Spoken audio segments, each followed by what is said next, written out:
Колеги, Esteemed colleagues, we are going to continue our working day. The floor is given to the Speaker of the Presidential Administration of Ukraine for the ATO situation, Colonel Andriy Lysenko. Good afternoon, esteemed colleagues. I would like to offer to your attention information about the ATO situation over the last 24 hours in the Lugansk segment. The enemy continues shelling the Ukrainian positions near Stanitsa Lugansk, Chasiv Krimsky. The militants fire from the southern direction along the roads of local significance. It should be noted that the enemy continues to use the heavy weaponry, 120 millimeters mortars during the dark hours of the day. In the western part of Lugansk region and the section of the front near Toshkivsk and Troitsk, it was a quiet situation yesterday. The next segment, this quiet situation continues near Svetlodarsk Arc. There was shooting between the militants and Ukrainian military men during around the clock, almost about 13 hours. 1300 hours, there was a confrontation between the militants and the ATO near the Baltsovo-Terminsk. After 20 minutes of the fire, the occupants had to retreat. On the other hand, on the other side of Svetlodarsk's water reservoir, the only site of tension was the village of Zaitsevo, Gorlevsk town council. The combat started, the fighting started after 22 and after 10 p.m. Also, the enemy's artillery fired at the Ukrainian military men who defend the village of Troitsk in the same district. Should be noted that the enemy used the howitzer, 52-meter howitzer in Sunuvata.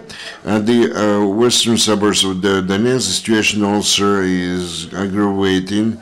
There was the enemy military equipment, tanks, and the APCs near Opetne. Also, militants, for the first time over the last few months, used the multi-rocket launchers. The enemy's Grad systems were deployed in Sunuvata, and they shelled at the Ukrainian troops near Krasnogorivka, 25 kilometers away from the launching site.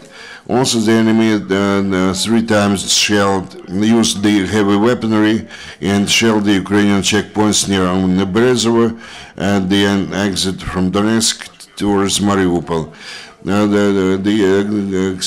aggravation of the military situation continues in the Mariupol segment. They systematically use the heavy weaponry, I mean the militants, at this section near Bogdanovka, Starognativka, between 1 and 3 hours in the morning.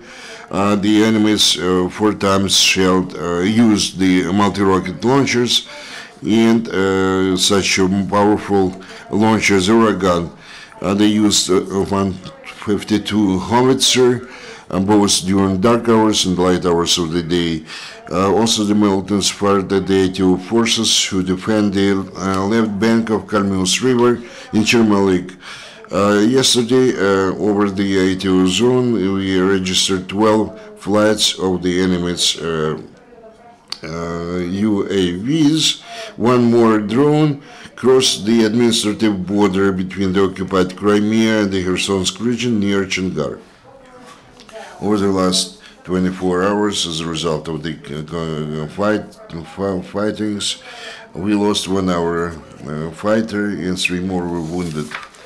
Those losses of ATO forces took place near Stanitsa Lugansk and Starognativka. Employees of Mariupol militia detained a militant. It has been established that this person, about 2 months, went through training in the special camp of the gang formations Oplot, after which he actually guarded the enemy was a guard of enemy warehouse in Dokuchevsk. Then, in order to work his skills, so to say, he was sent to Russia to a special camp where the Russian instructors trained the militants for the sabotage and the reconnaissance activities. Then he returned to the Ukraine territory where he was detained by our law enforcement guys. One more militant was detained by the SBU employees in Kharkiv region. It has been established that this person fought against the ATO forces, being a member of different illegal armed formations, in particular Makivska Sotnya, Kivska 100 and Vostok, and also Cossacks. Also, the special forces continue their activities to reveal those who collaborate with the enemy. They detained 5 residents of Artemis district of Donetsk region who collected information about the dislocation and the number, material, technical, logistics and support in the routes of rotation during the ITO forces. The Armed Forces of Ukraine on daily basis continue training, carry out training of their units in order to maintain the high level of combat spirit and the quality of the discipline of the fighters. And the major task of the commanders and instructors and to provide the necessary knowledge and practical skills to their subordinates. Ukraine strengthens the cooperation with the Western allies. Yesterday, the State Secretary on the issues of defense of Great Britain, Michael Fallon, visited the training center of the paratroopers commanders in Zhytomyr region. The training is provided in different subjects: tactical medicine, patrol, reconnaissance, and the fusion or the mining, and operations in the streets of the city.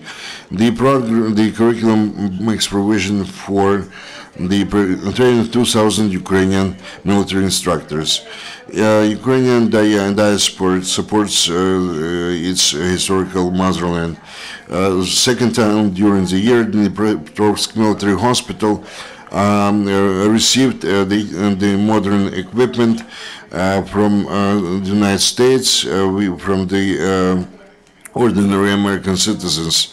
This time, Ukrainian military doctors received X-ray unit for fluorographic type, and there was electronic optical